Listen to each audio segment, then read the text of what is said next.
வரலாறு படைக்க வருகிறார் இளம் தலைவர் அப்படின்னு அந்த வீடியோவை வந்து அவரை பாராட்டி அப்படி போட்டிருக்காங்க. அந்த வீடியோவை பாருங்க.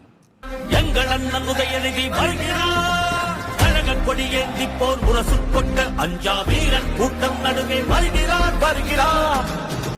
இந்த வீடியோவை நீங்கள் வெறும் வீடியோவை பார்க்கக்கூடாது.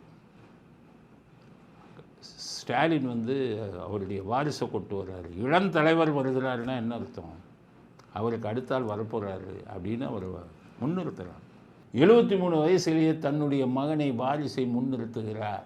இளம் தலைவர் அவர்தான் என்று எல்லாத்துக்கும் சொல்கிறாரு. அப்படின்னா கொஞ்சம் நல்ல ஒரு ஓய்வு பெற்று விடுவாரா? உதயநிதிக்கு முக்கிய பதவி கொடுக்கப்பட்டு விடுமான்னு சந்தேகம் எல்லாருக்கும் வருகிறது. ஆனால் நான் சொல்லுகிறேன் ஸ்டாலின் அவர்களுக்கு, வாரிசுகளை நம்பாதீங்க. உங்களுக்கு மட்டுமில்லை, அரசியல் இது. நான் மற்றவங்களுக்கே வந்து நிறையா வந்து இதில் யூடியூப் ஃபேஸ்புக்கில் பேசியிருக்கேன். அவங்ககிட்ட சொல்லியிருக்கேன், பிள்ளைகளை நம்பாதீங்க, உங்களை கவுத்திடுவாங்க. உயிரோடு இருக்கும்போது பிள்ளைகளுக்கு சொத்தை கொடுக்காதீங்க. எத்தனை வழக்கை நான் பார்த்துக்கிட்டு இருக்கேன். அப்பாவுக்கு வந்து பையன் மேலே கேஸ் போடணும்னு நிற்கிறாங்க, அம்மா வந்து பையன் மேலே கேஸ் போடணும்னு நிற்கிறாங்க.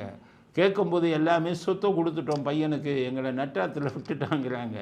எல்லோருக்கும் நான் சொல்கிறேமே அப்போவே, உயிரோடு இருக்கும்போது யாருக்கும் கொடுக்காதீங்க.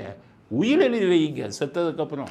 அந்த உயிரையும் உங்களுக்கு பிறகு உங்கள் மனைவிக்கு எழுதி வைங்க. மனைவிக்கு பிறகு தான் பிள்ளைகளுக்கு கொடுக்கணும்னு சொல்லி எல்லாருக்கும் அட்வைஸ் பண்ணிக்கிட்டு இருக்கேன். அதை அதே இது அறிவுரையை வந்து ஸ்டாலினுக்கு கொடுக்க விரும்புகிறேன். அது எடுத்துக்கிட்டு உங்கள் குடும்ப விஷயம், எங்களுடைய கருத்து. நீங்கள் ஒரு பப்ளிக் ஃபிகரு, நீங்கள் ஒரு சிஎம்மாக இருக்கீங்க, உங்களுக்கு வந்து கருத்து சொல்கிறது எங்களுடைய உரிமை. யார் வேணாலும் முதலமைச்சர் சொல்கிறேன், தவறு செய்யாதீங்க.